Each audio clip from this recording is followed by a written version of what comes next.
예수님께서 예루살렘으로 가시는 길에 사마리아와 갈릴리 사이로 지나가시게 되었습니다. 사이 혹은 경계는 어떤 사건이 시작되는 지점일 수 있습니다. 빛과 어두움, 선과 악, 아름다움과 추함, 거룩함과 속됨이 서로 맞닿아 있는 곳에서 새로운 역사가 빚어지는 법입니다. 사마리아와 갈릴리 접경 마을에 들어가시려던 예수님은 나병 환자 10사람을 만나셨습니다. 만나셨다고는 하지만 사실은 만난 게 아닙니다. 나병 환자 10사람이 멀찍이 떨어진 채 소리 높여 주님께 말씀드렸을 뿐입니다. 그럼에도 진정한 만남은 삶을 변화시킵니다. 예나 지금이나 나병 환자들은 마을로부터 격리된 채 자기들끼리 모여 살아야 했습니다. 가족이나 친구들과도 자유롭게 만날 수 없습니다.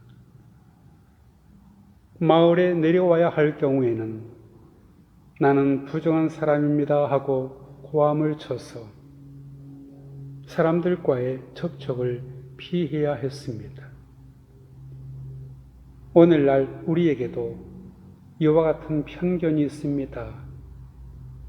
사람에게서 인종이나 피부색 혹은 경제력을 문제 삼습니다.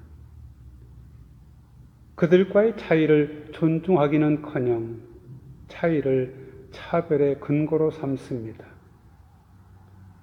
공정하지 못하고 한쪽으로 치우친 생각 때문에 세상은 조각나기 마련입니다.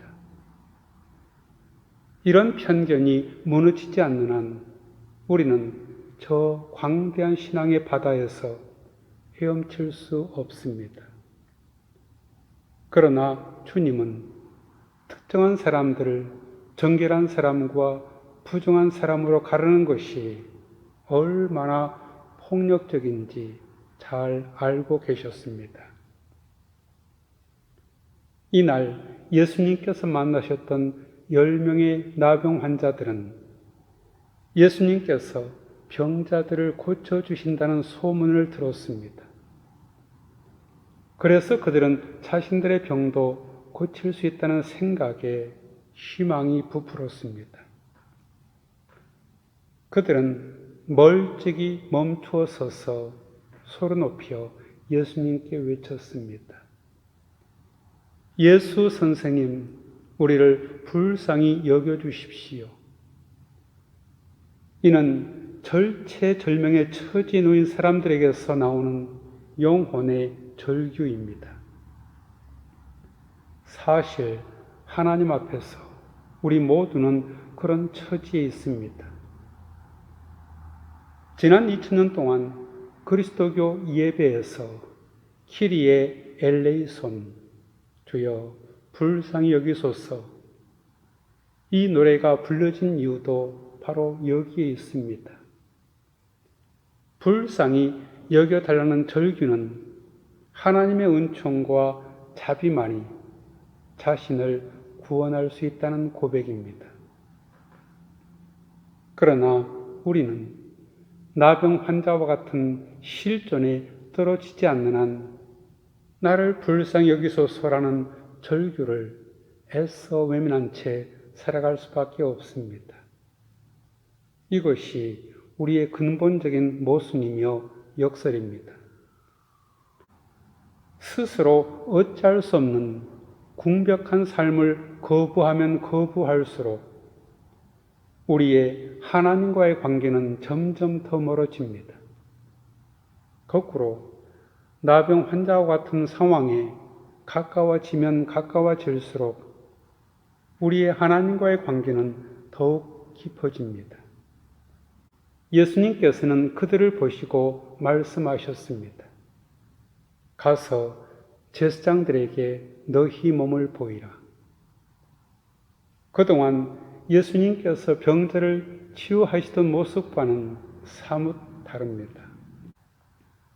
예수님은 환자에게 손을 얹어 기도하시거나 아니면 나를 믿느냐고 물으셨습니다. 그런데 이번 경우에는 가서 제사장들에게 너희 몸을 보이라고 하십니다. 율법에 따르면 병이 치료되었는지 판단 여부는 제사장이 내리도록 되어 있었기 때문입니다. 그런데 그들이 가는 동안에 몸이 깨끗해졌습니다. 그들은 환호성을 질렀습니다. 불치병인 나병이라는 천형의 운명의 사슬에서 벗어났으니 그 기쁨이 오죽했겠습니까? 그런데 중요한 것은 10명 중에 한 사람의 행동이었습니다. 이제 10사람 중에서 한 사람에게 이야기의 초점이 맞추어집니다. 이 사람은 자기 몸이 나은 것을 확인하고 나서 2가지 행동을 했습니다. 그는 큰 소리로 하나님께 영광을 돌리면서 되돌아왔습니다. 그리고는 예수님 발 앞에 엎드려 감사를 드렸습니다. 하나는 하나님께 영광을 돌린 것이며 다른 하나는 예수님께 돌아와서 예수님 발 아래에 엎드려 감사를 드린 것입니다. 영광을 돌리고 감사를 드리는 일은 영혼이 살아있다는 증거입니다. 영광과 감사는 영혼이 살아있는 사람에게서 나타나는 현상이기 때문입니다. 영광을 돌린다는 것은 자신의 영혼이 하나님께만 온전히 쏠려 있다는 증거입니다. 여기에는 인간적인 이해타산이 개입될 수 없습니다. 그는 하나님께서 허락하신 강한 생명력에 휩싸이게 되었습니다. 그래서 그의 마음은 기쁨과 감사로 충만해졌습니다. 영광과 감사는 서로 통합니다. 영성의 절정은 곧 생명의 절정입니다. 이런 점에서 영광과 감사는 그리스도교 영성의 절정입니다. 그런데 그는 사마리아 사람이었습니다. 아시다시피 사마리아 사람들은 아수르의 식민지 하에서 이스라엘의 순수한 혈통을 지키지 못했다 하여 유대인들로부터 천대를 받아왔습니다. 그래서 예수님께서 그에게 이렇게 물으셨습니다. 10사람이 깨끗해지지 않았느냐? 그런데 9사람은 어디에 있느냐? 하나님께 영광을 돌리러 되돌아온 사람은 이 이방 사람 1명밖에 없느냐? 예수님을 찾아온 한 사람은 곧 이 이방 사람으로 불리어진 사마리아 사람이었습니다. 그의 생각은 자신의 병이 치료되었다는 사실에만 머물러 있지 않았습니다. 다른 9사람처럼 유대교 율법을 따라 제사장에게 가서 정결 예식을 행하는 것으로 끝나지 않았습니다. 그는 실질적으로 예수님께 돌아왔습니다. 그는 예수님을 통해서 하나님을 경험했던 것입니다. 그는 믿음의 길을 옳게 찾은 사람입니다. 그래서 그는 예수님에게 칭찬을 받았습니다. 19절입니다. 그런 다음에 예수님은 그에게 말씀하셨습니다. 일어나서 가거라. 네 믿음이 너를 구원하였다. 구원받았다는 말은 하나님에게 받아들여졌다는 뜻입니다.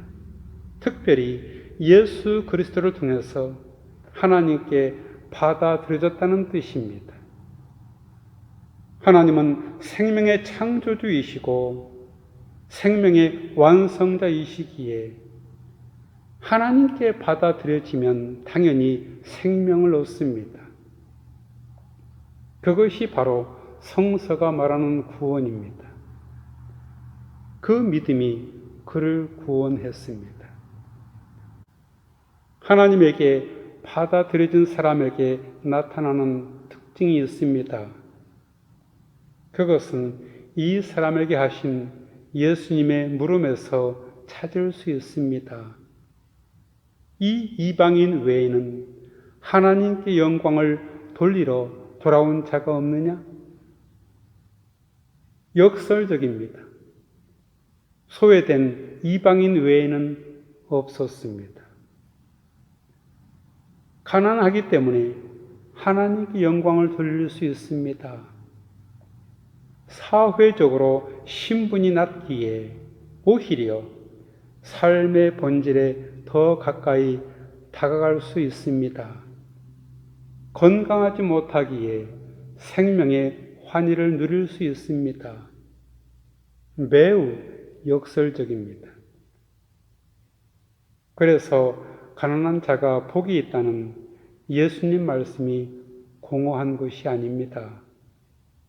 이는 하나님과의 관계에서 자신의 삶을 바라보는 올바른 삶의 태도를 가리킵니다. 같이 기도하겠습니다. 주님, 우리 스스로 어찌할 수 없는 궁벽한 삶을 거부하지 않게 하옵소서. 오히려 이러한 일로 인해 우리의 하나님과의 관계가 점점 더 깊어지게 하옵소서. 예수님의 이름으로 기도하옵나이다. 아멘.